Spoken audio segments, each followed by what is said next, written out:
reconocieron. Y yo no reconozco a algunos niños que habían en esa época, ya están grandes. Por ahí hay algunos que me toca mirarlos muy bien para poder saber, son ellos.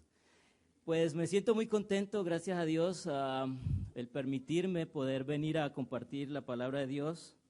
Y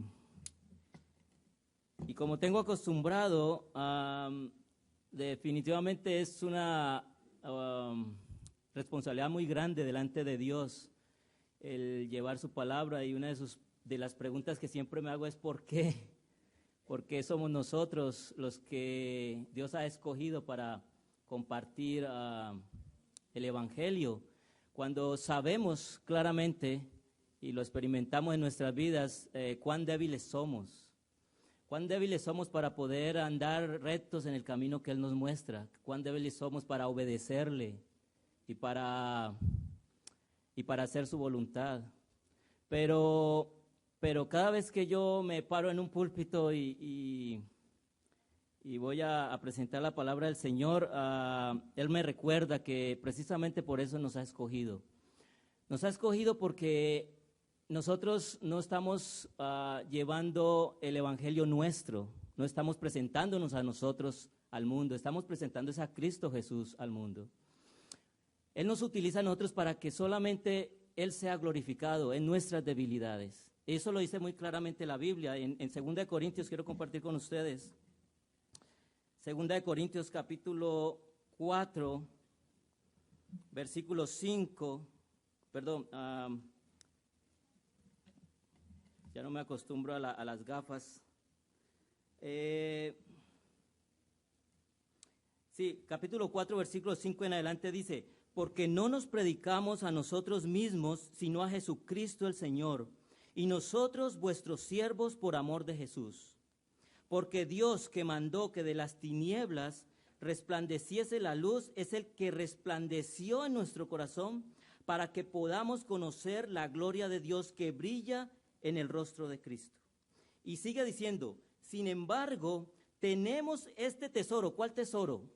El del Evangelio, ¿cierto? El que Dios nos ha dado. ¿En dónde? En vasos de barro. ¿Cuáles son los vasos de barro? Somos nosotros, somos vasos de barro, para que la excelencia del poder sea solamente ¿de quién? De Dios y no de nosotros. Entonces, con estas palabras en mente, quiero decirles que todo lo que nosotros hagamos, todo lo que nosotros digamos, sea solamente para glorificar su santo nombre. Vamos a orar para empezar el tema de hoy. Padre Santo, nuevamente, Señor, elevamos nuestras plegarias a ti, esperanzados y confiados de que tú, Señor, recibirás este culto de adoración como grato aroma ante ti. Aquí estamos, Señor, esperando que tú colmes nuestras necesidades espirituales. Estamos aquí, Señor, porque necesitamos de ti. Y te estamos pidiendo, Señor, que tú nos bendigas con tu Santo Espíritu. Que nos toques, nos guíes y nos enseñes lo que necesitamos hacer, pero sobre todo, Señor, nos dé las fuerzas para hacerlo. Porque no es solamente palabras, sino hechos, y necesitamos aprender a hacer las cosas que tú nos mandas a hacer. En el bendito y santo nombre de Cristo Jesús. Amén. Bueno, esta mañana, a ver si yo puedo usar esta mañana vamos a hablar acerca de una puerta abierta. Y yo sé que muchos de nosotros sabemos que las oportunidades que se nos presentan en la vida les llamamos puertas que se abren o se cierran, ¿cierto? ¿Sí? Cuando nosotros no somos cristianos, las puertas que se abren no las consideramos puertas que se abren por nuestros esfuerzos, o porque le ponemos empeño, o porque pensamos que tenemos muchos talentos. Muchas veces decimos, yo quiero ese trabajo, o yo quiero ese carro, lo que yo necesite. Y entonces me esfuerzo por conseguir eso que estoy tratando que deseo. Y cuando la puerta se abre, entonces decimos, es que yo soy muy inteligente o yo soy muy talentoso. Pero cuando nosotros venimos a ser cristianos, aprendemos una cosa, que nada en nuestra vida sucede sin la voluntad de Dios. Y todas las puertas que se abren o se cierran es porque Dios las abrió o las cerró. Por eso entonces aprendemos a confiar solamente en ¿quién? A confiar en Dios. Por ejemplo, aún en el Evangelio, cuando nosotros somos cristianos y queremos compartir el Evangelio, Dios abre las puertas también para poder hacerlo. Por ejemplo, en el caso mío, Dios abrió la puerta y me dio la oportunidad de poder predicar el Evangelio en las iglesias. Un día yo le pedí al Señor en oración, ponme a hacer algo, yo no quiero estar en la iglesia sentado, quiero hacer algo. Y precisamente en esa semana un hermano, un anciano de una iglesia me llamó y me preguntó, ¿te gustaría predicar el próximo sábado en la iglesia? Y yo dije, muy rápido me contestó Dios. Y muy rápido para hacerlo porque no estaba preparado realmente. Pero yo me acordé que le había pedido a Dios eso. Y dije, bueno, le dije al hermano, está bien, lo voy a hacer.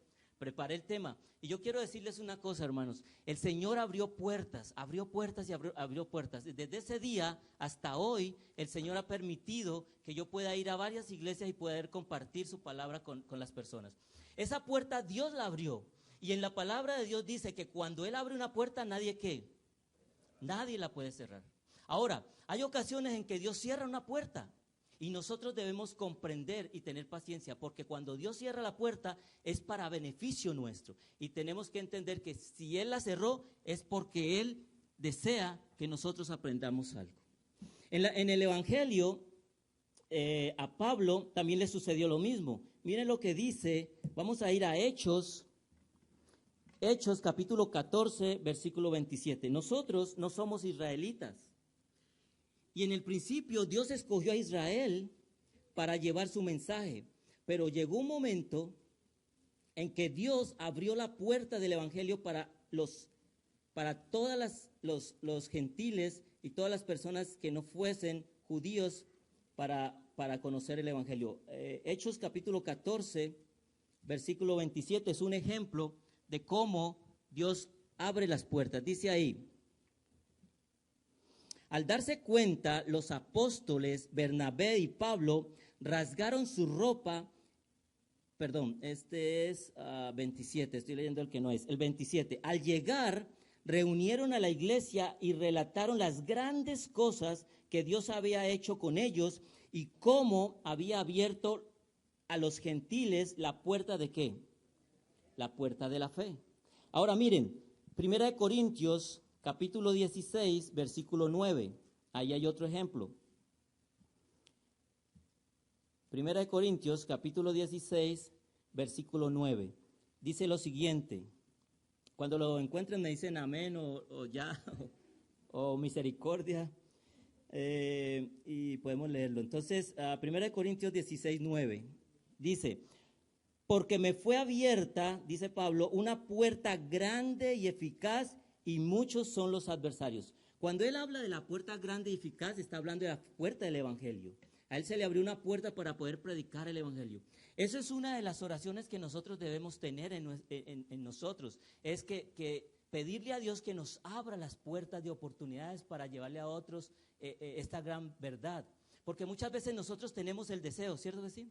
Tenemos el deseo de compartir, tenemos el deseo de invitar a las personas, pero muchas veces no encontramos a quién hacerlo, no tenemos a quién dárselo. Y una de las cosas que nos pide Dios es que lo que nos dice aquí Pablo es que le pidamos a Dios que nos dé la oportunidad de poder compartir a otros, que nos abra las puertas de oportunidades.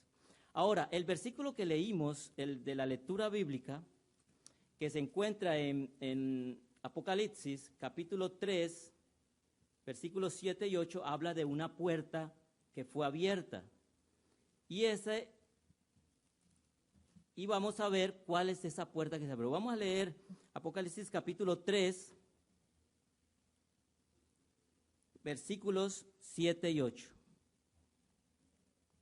Dice lo siguiente: escribe al ángel de la iglesia de Filadelfia.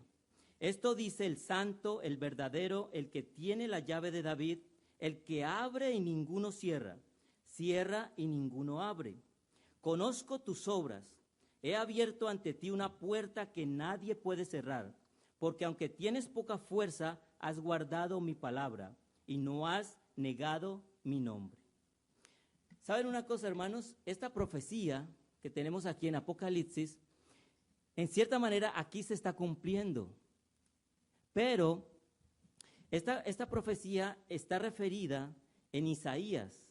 Si nosotros nos vamos a Isaías capítulo 22, vamos a ver que allí está escrita la profecía de cuándo la puerta se iba a abrir. Bueno, no de cuándo, sino se refiere a que una puerta se iba a abrir y otra se iba a cerrar. Vamos a ver Isaías capítulo 22.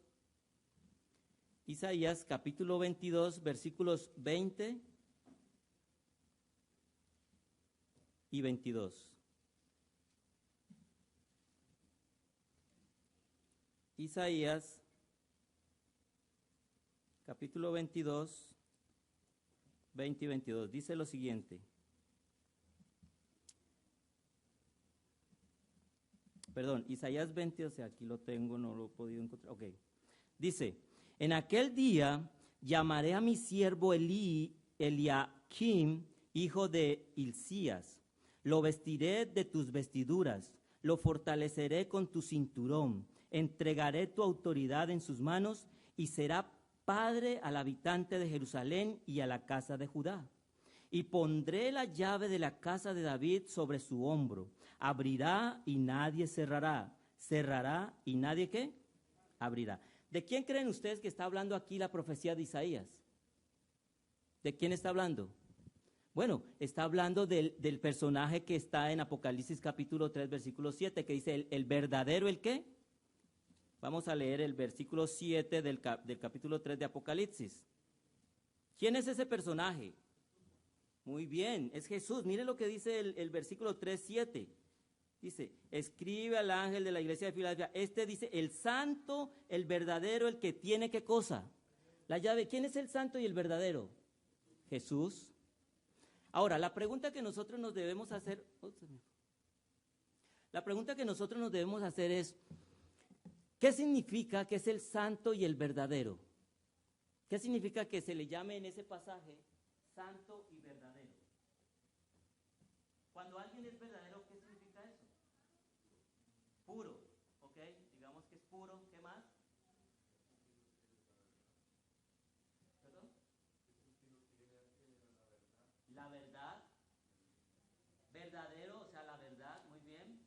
Miren, cuando él dice que es verdadero, quiere decir que podemos confiar en él, que es confiable. O sea, que lo que él dice es que es cierto, es cierto. Entonces, cuando en este pasaje dice que él abriría una puerta que nadie podía cerrar y cerraría una que nadie podría abrir, quiere decir que es verdad, que es cierto. Ahora, la pregunta que nos vamos a hacer es, ¿cuál es la puerta que Cristo abrió y cuál es la puerta que se cerró? Para poder entender y responder a esa pregunta, necesitamos entonces dar un paso por el santuario. Ustedes saben que Dios le mandó a Moisés que construyera el santuario, ¿cierto que sí? En el desierto. Alrededor del santuario estaban todas las tribus de Israel. Habían 3 tribus en cada lado del santuario. ¿Sí? Ok, ahí lo están viendo. Muy bien. Ahora, vamos a entrar al santuario y vamos a mirar cada parte de él en forma rápida, en lo que más rápido que podamos, para poder comprender qué significa que la puerta de Apocalipsis capítulos 7 y 8 se abrió, que la abrió Cristo y que nadie la puede cerrar. Empezamos el santuario tenía en la parte de afuera estaba el atrio. No sé si ahí funciona. Vamos a poner el video. A ver. Ok.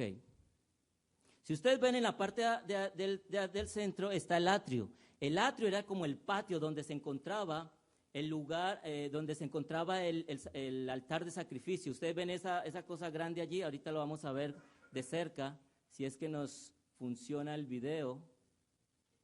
A ver, David. Ok. Entonces, esa parte de ahí es el atrio. Y en el atrio se encontraban 2 muebles. Vamos a ver primero el primer mueble.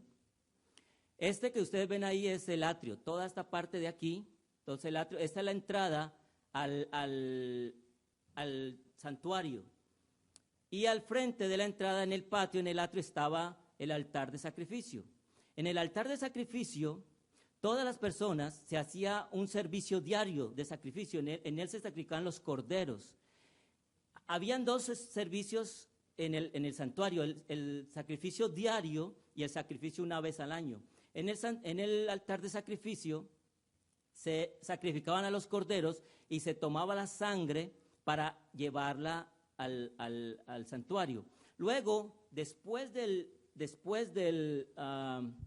altar de sacrificio, se encontraba otro mueble. Ahora, el altar de sacrificio, ¿qué representaba? Representaba la muerte de Cristo. Cuando Juan el Bautista vio a Jesús, le dijo, he aquí, ¿qué cosa? El cordero que quita el pecado del mundo. Cada cosa del santuario representa el plan de salvación en Cristo Jesús. Al frente del altar de sacrificio se encontraba el lavacro, donde ahorita lo vamos a ver. Al frente, entre el altar de sacrificio y el santuario, estaba el lavacro. El lavacro era una fuente de agua donde los sacerdotes tenían que lavarse las manos y los pies antes de entrar al lugar ¿qué? Al lugar santo, al santuario.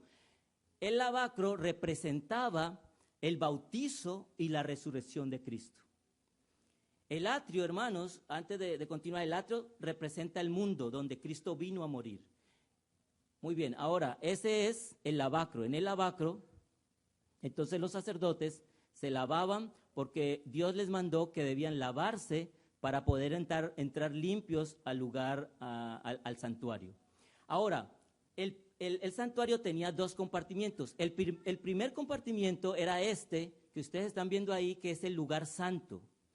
En el lugar santo, los sacerdotes podían entrar diariamente para hacer el servicio de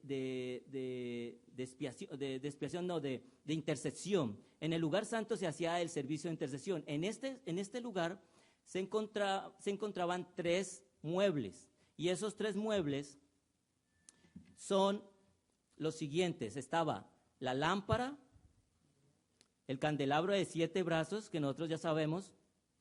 El candelabro de 7 brazos tenía que estar encendida todo tiempo.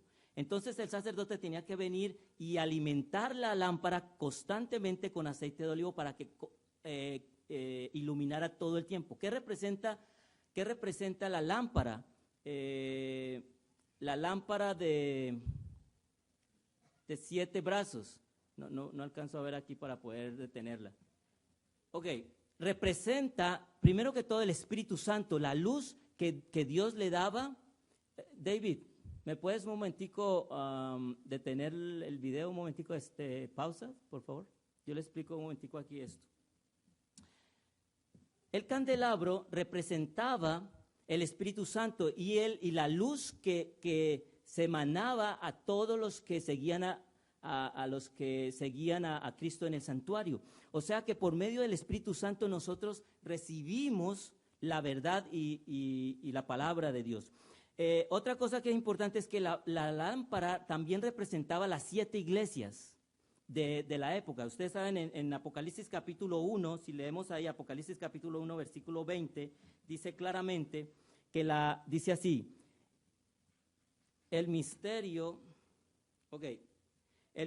de las 7 estrellas que viste en mi mano derecha y de los 7 candelabros de oro es este.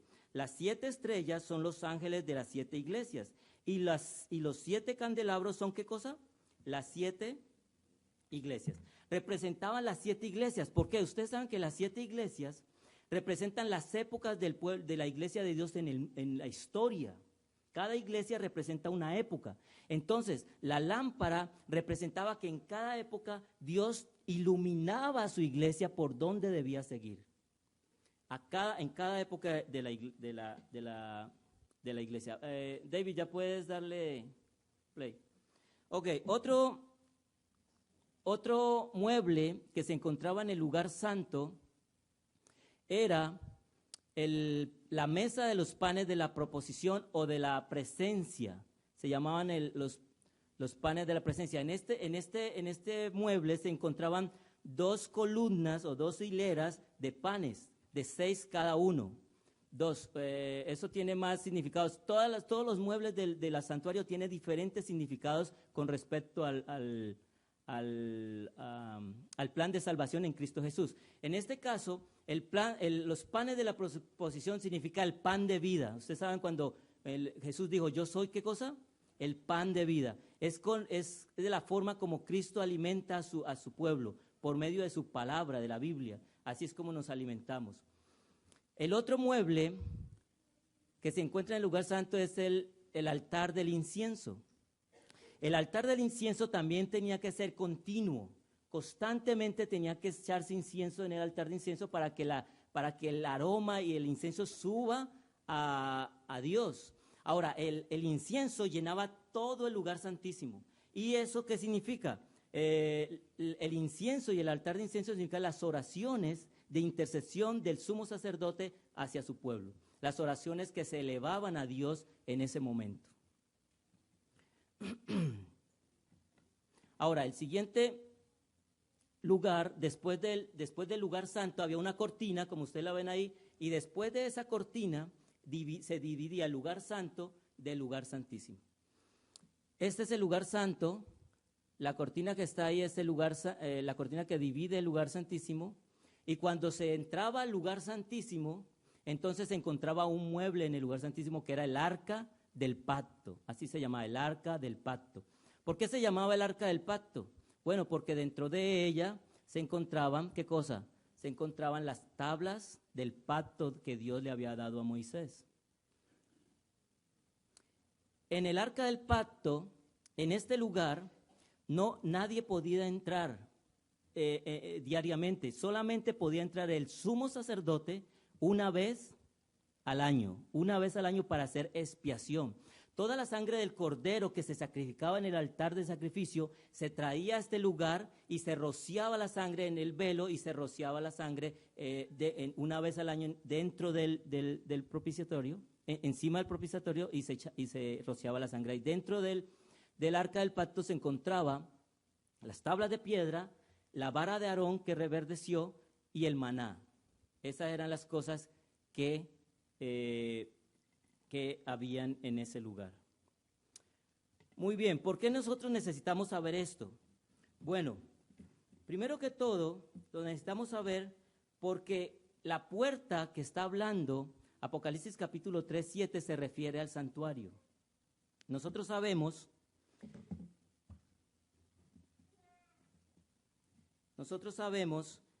entonces que el santuario terrenal que Dios mandó a Moisés para que se hiciese era una especie, ¿cómo decir? Una maqueta o un ejemplo del que existía ¿en dónde? En el cielo, ¿cierto decir?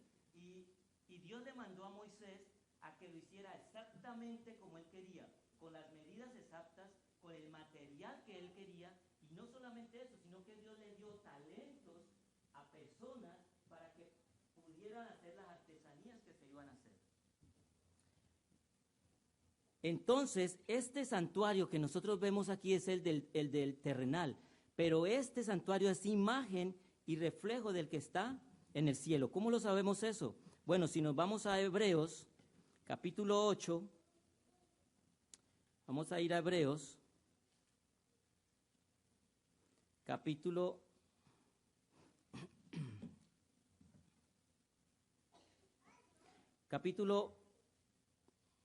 8:2. Hebreos capítulo 8, versículo 2.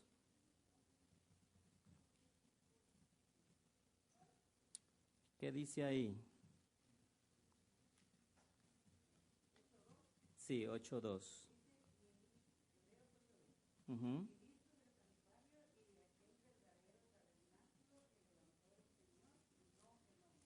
¿De qué tabernáculo está hablando ahí entonces? El que dice que levantó el Señor y no ¿quién? Y no el hombre. ¿Cuál santuario está hablando ahí? Del celestial, ¿cierto? O sea que es claro que en el cielo hay un ¿qué? Hay un santuario. Ahora miren Hebreos capítulo 9, versículo 24. Hebreos capítulo 9, versículo 24, dice lo siguiente: porque Cristo no entró en el santuario hecho por mano de hombre, que era solo copia del santuario verdadero, sino que entró en el mismo cielo, donde ahora se presenta por nosotros delante de Dios. Entonces la explicación es esta.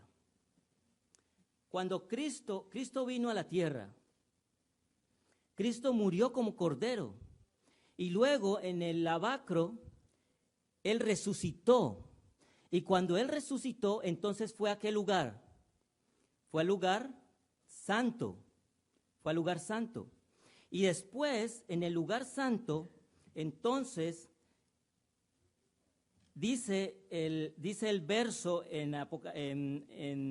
si vamos a ir a Daniel capítulo 8, versículo 14, dice que la profecía cuenta de 2300 días. Y entonces, en Daniel capítulo 8, versículo 14, dice así: y él respondió,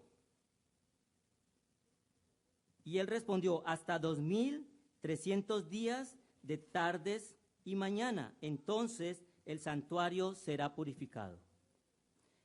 Jesús entró al lugar santo y después de un tiempo, entonces Él pasó al lugar santísimo como lo hacían los sumos sacerdotes y purificó el santuario. Miren lo que vamos a leer Hebreos para tener claridad acerca de esto. Vamos a leer Hebreos capítulo 9, versículos 1 en adelante. Hebreos, vamos a volver a Hebreos, capítulo 9, versículos 1 en adelante. Hebreos 9, 1 en adelante. Dice así: el primer pacto tenía reglas para el culto y también un santuario terrenal. Se levantó una tienda en su primer parte llamada lugar santo. ¿Ok? Estaban las lámparas, la mesa y los panes de la presencia, como habíamos visto.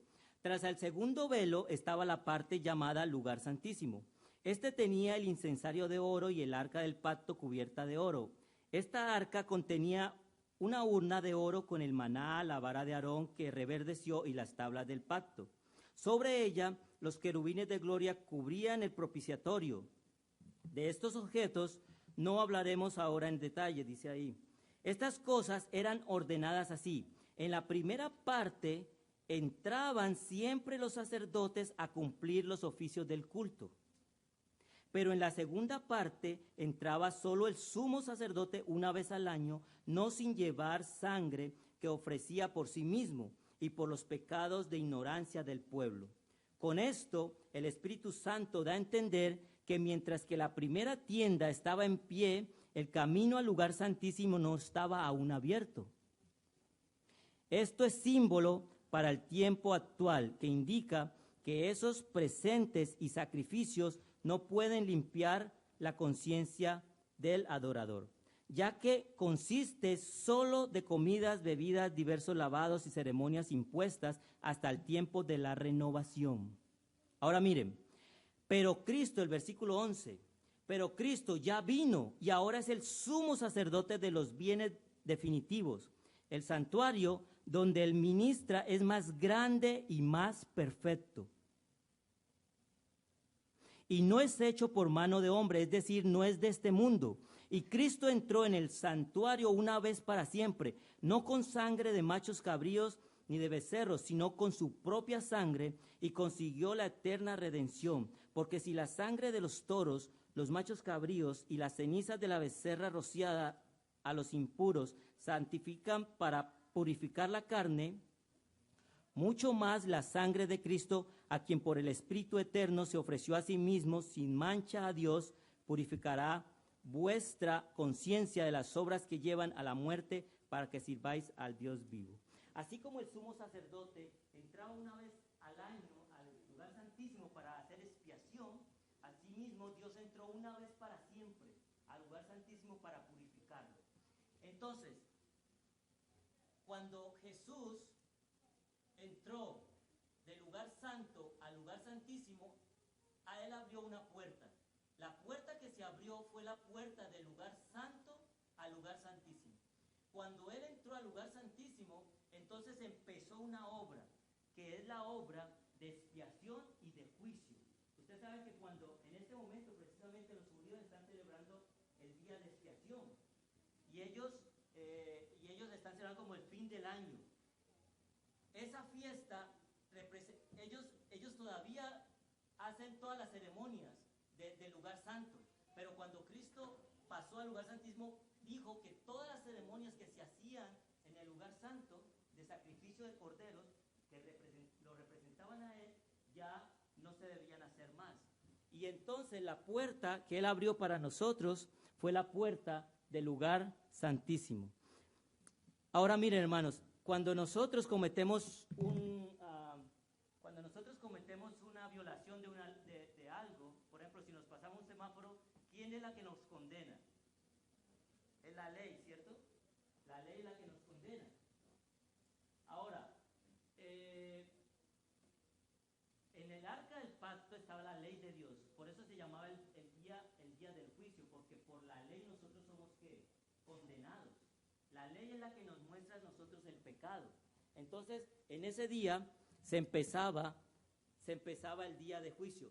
Si nosotros vemos más adelante, hay un cuadro aquí donde muestra los 2300 días, y al final de estos 2300 días se llega a 1844, donde el santuario es purificado.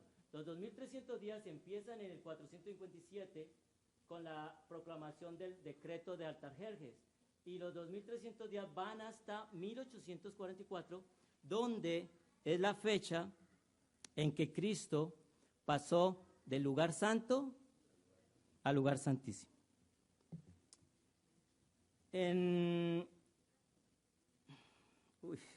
Dando como calorcito.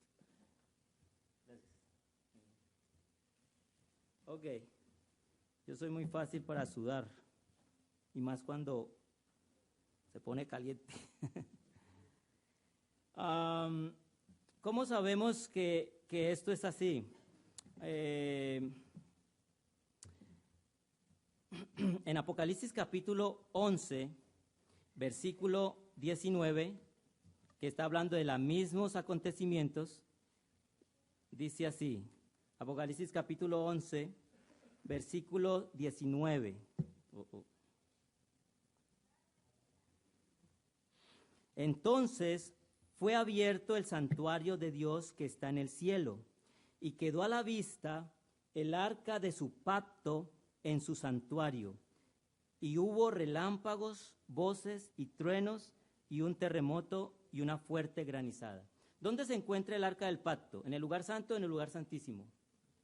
En el lugar santísimo. Entonces este texto nos muestra que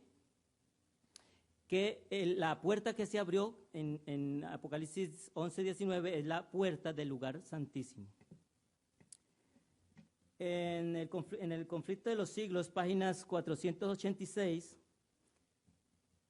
y 489, dice lo siguiente: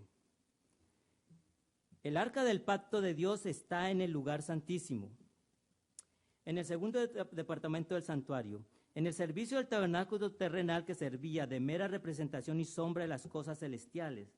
Este departamento solo se abría en el gran día de expiación para la purificación del santuario. Por consiguiente, la proclamación de que el templo de Dios fue abierto en el cielo y fue vista el arca de su pacto indica que el lugar santísimo del santuario celestial fue abierto en 1844, cuando Cristo entró en él para consumar la obra final de la expiación.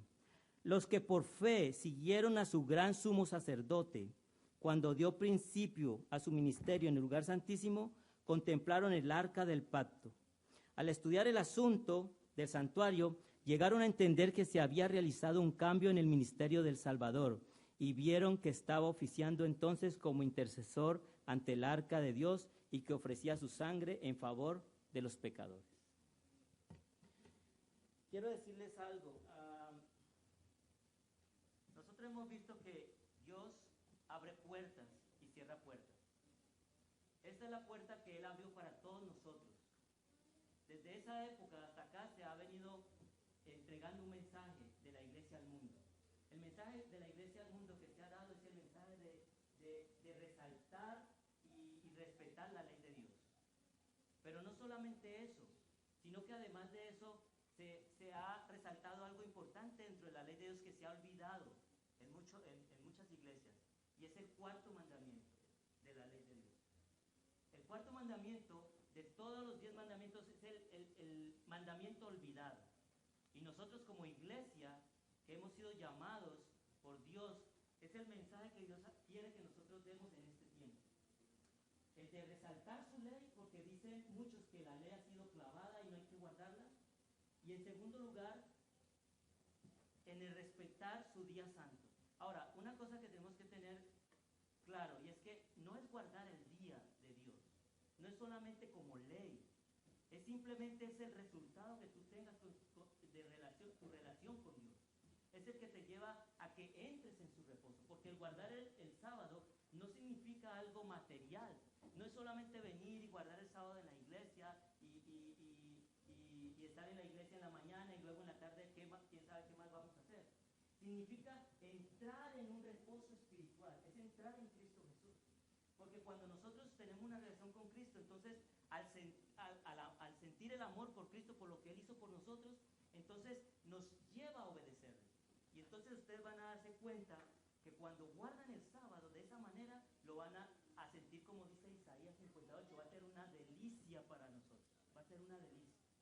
Pero quiero decirles otra cosa, a pesar de que Dios abre puertas y cierra puertas, hay una sola puerta que Dios no puede abrir. Bueno, Él puede abrirla, pero Él no la va a abrir si tú no le permites que la abra. La puerta que Dios no puede abrir es la puerta de tu corazón. En Apocalipsis capítulo 3, versículo 20 dice, he aquí yo estoy a la puerta y llamo. Si alguno oye mi voz y abre la puerta, ¿qué cosa? Entraré con él, cenaré con él y él conmigo. La única puerta que Dios no va a esforzar a abrirla es la de tu corazón. Y Él está en nuestra vida. Mira, posiblemente nosotros llevamos mucho tiempo de ser cristianos. Y posiblemente no sabemos mucho la teoría, no sabemos mucho las profecías, no sabemos mucho la Biblia. Y posiblemente también nosotros como cristianos le hemos permitido entrar a Cristo en nuestra vida. Pero hay muchos de nosotros que solamente le hemos dicho a Dios, a Cristo, le hemos dicho, está bien, te dejamos entrar, pero hasta aquí nomás, hasta la sala. ¿Por qué? Porque antes de que lo dejemos entrar a la sala, nosotros organizamos la sala, la limpiamos y la ponemos bonita. Pero todo lo que estaba en la sala sucio, lo tiramos a los closets y lo encerramos. O lo echamos a las piezas y cerramos las puertas. ¿Para qué? Para que Cristo no vea lo que tenemos nosotros allá. Pero ¿sabes una cosa? Cristo lo que quiere es realmente entrar de lleno en tu vida. ¿Tú te acuerdas cuando Cristo llegó al templo? ¿Y qué hizo cuando Cristo llegó al templo y vio a todos los mercaderes vendiendo palomas, corderos y vendiendo todas esas cosas? ¿Qué fue lo que hizo? Él cogió y empezó a limpiar y a decirles a ellos, has hecho del templo de mi Padre que casa de ladrones. En la Biblia dice que nosotros, que nuestro cuerpo es ¿qué cosa? Templo del Espíritu Santo. Es lo mismo. Esa historia, esa escena de Cristo en el templo es una ilustración de lo que Dios hace en nuestras vidas. Él viene a nosotros y Él lo que quiere hacer es limpiar todo lo que hay en nuestra vida. Pero nosotros tenemos que permitírselo. Tenemos que permitírselo. No solamente decirle, ven Cristo, entra a la sala. Pero quédate ahí, no entres más allá, porque no quiero que veas la cocina que huele feo, o no quiero que veas mi cuarto que está todo desordenado. No, Él te dice a ti, déjame entrar para cenar contigo. Yo quiero entrar a ese cuarto, yo quiero entrar a ese rincón de tu alma, yo quiero entrar a ese lugar de tu corazón, porque yo tengo el poder para limpiarlo. Mira, hermanos, nosotros no tenemos la fuerza. Nosotros no tenemos las fuerzas para poder arreglar esas cosas que tenemos mal en nuestra vida. Y la única manera es poder permitirle a Dios que entre en nuestro corazón.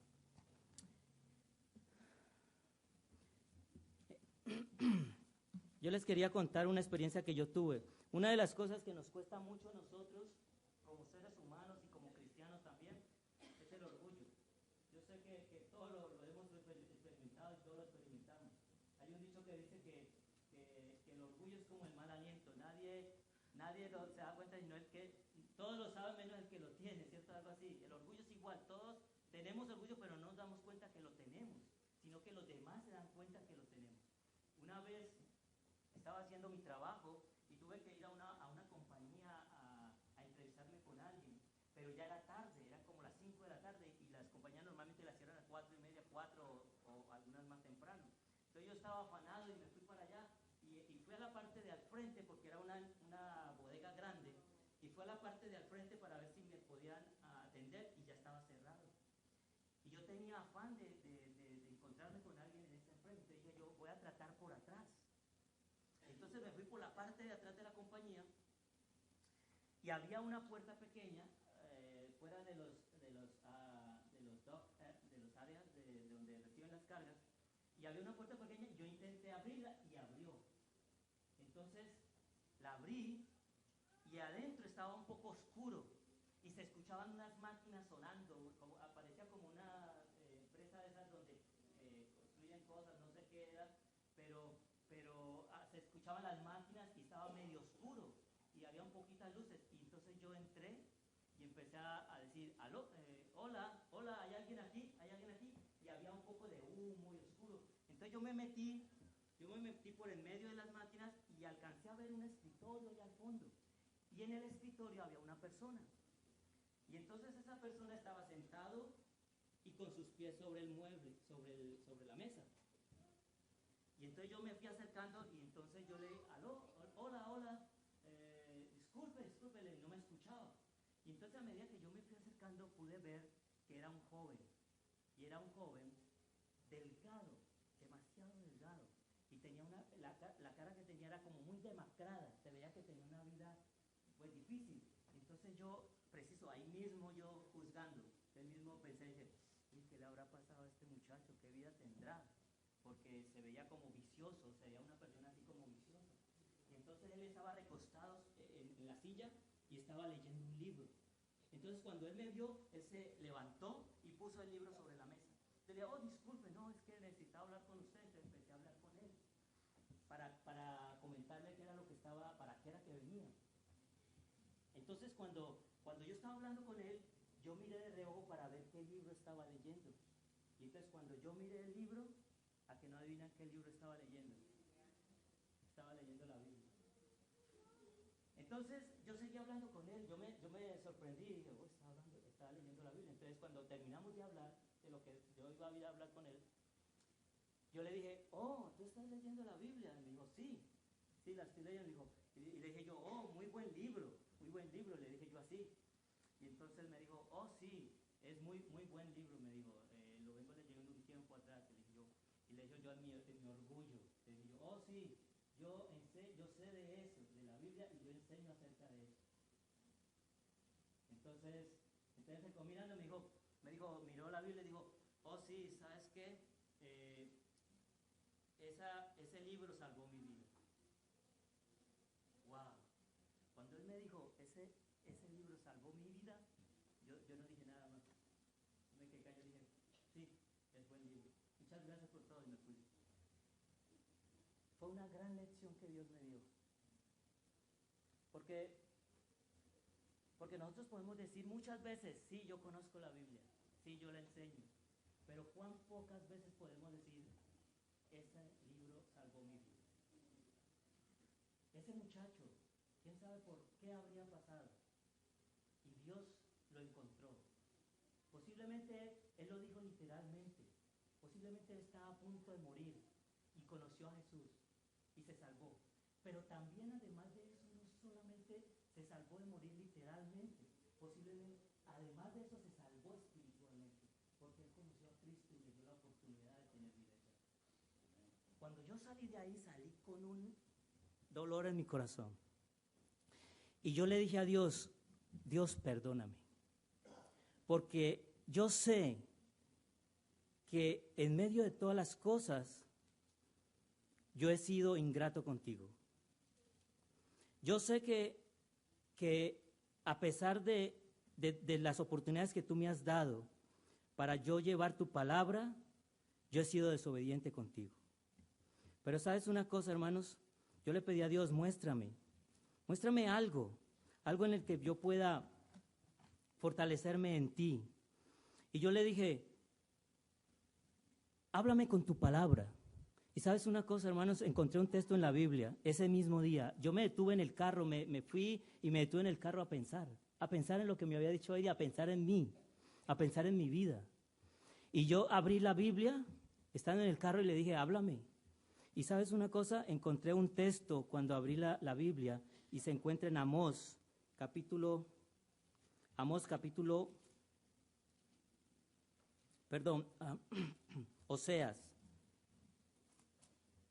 Oseas capítulo 11.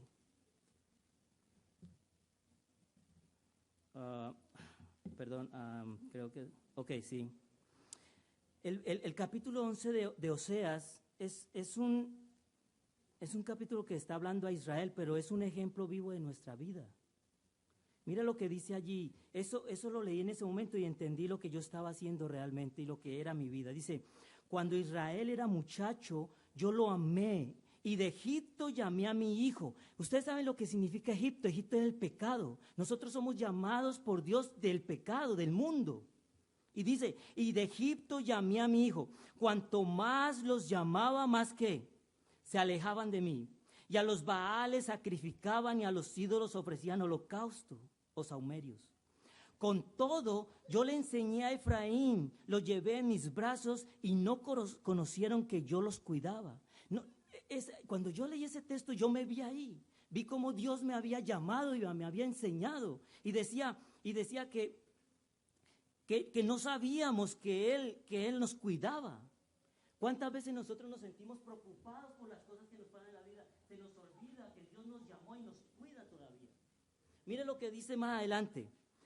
Con lazos, con cuerdas de bondad los atraje, con lazos de amor, y fui para ellos como quien levanta a un niño contra su mejilla, y me inclinaba y les daba de comer.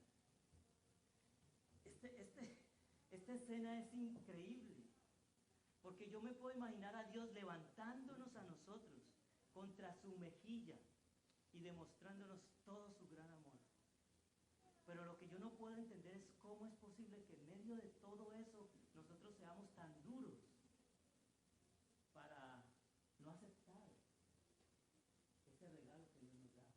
O sea, no corresponder a ese amor que Él nos da. No correspondemos. Definitivamente no lo hacemos. Yo no lo hago. Pero dice el quinto, no volverán a Egipto, antes el mismo asirio será su rey, porque no se quisieron convertir. Caerá espada sobre sus ciudades y consumirá sus aldeas, las consumirá a causa de sus designios. Entre tanto está mi pueblo adherido a la rebelión contra mí, aunque me llaman el Altísimo, ninguno absolutamente me quiere exaltar.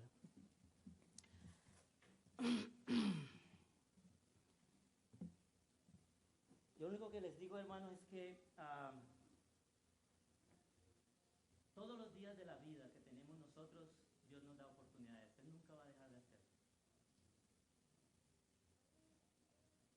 Él seguirá abriendo puertas en nuestra vida para bendecirnos.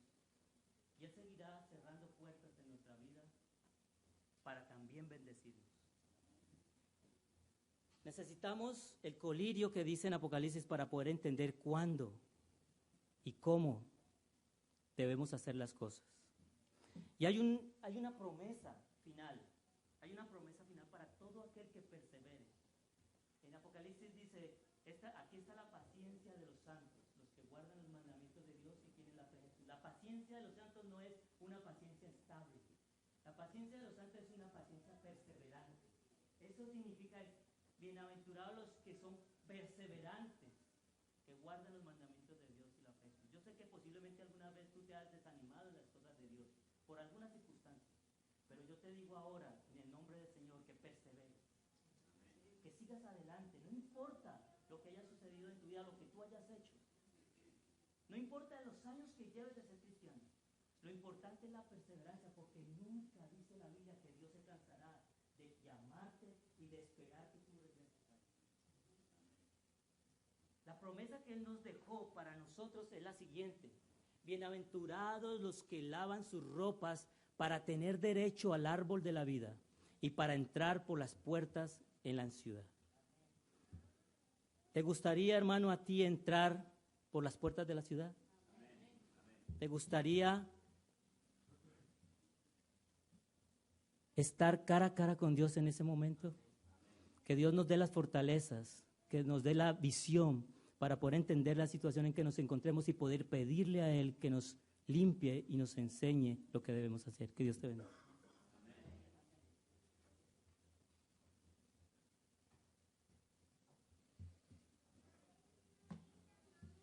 Muchas gracias, hermano Becerra. Para terminar, vamos a entonar las estrofas del himno 213. Tierno y amante Jesús nos invita.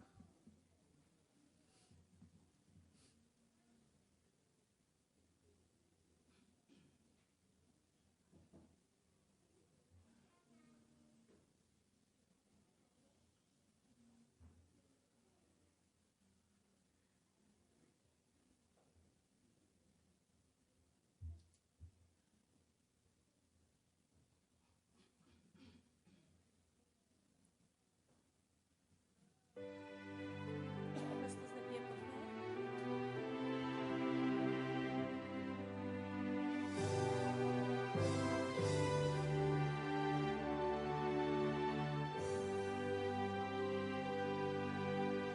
Tierno y amante Jesús nos invita, llámate a ti, a mí. Mírale allá en la puerta esperando, aguarda a ti y a mí. Venid, venid, tristes, cansados, venid.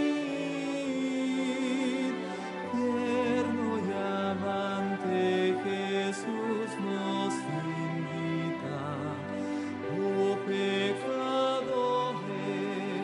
venid. Síguele amando porque dilatamos, llámate a ti, a mí. Tantas mercedes en poco tendremos, ámate a ti y a mí. Venid,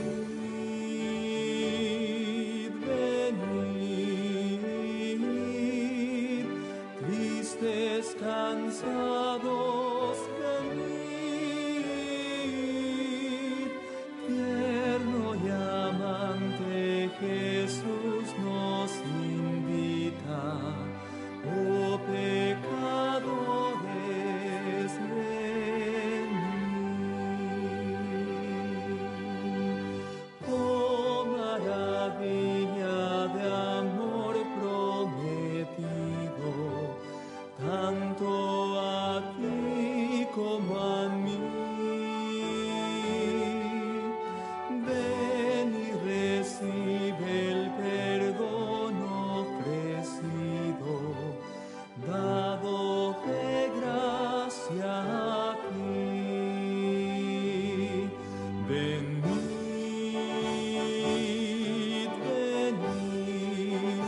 venid, tristes, cansados, venid. Tierno y amante Jesús nos invita, oh pecadores, venid.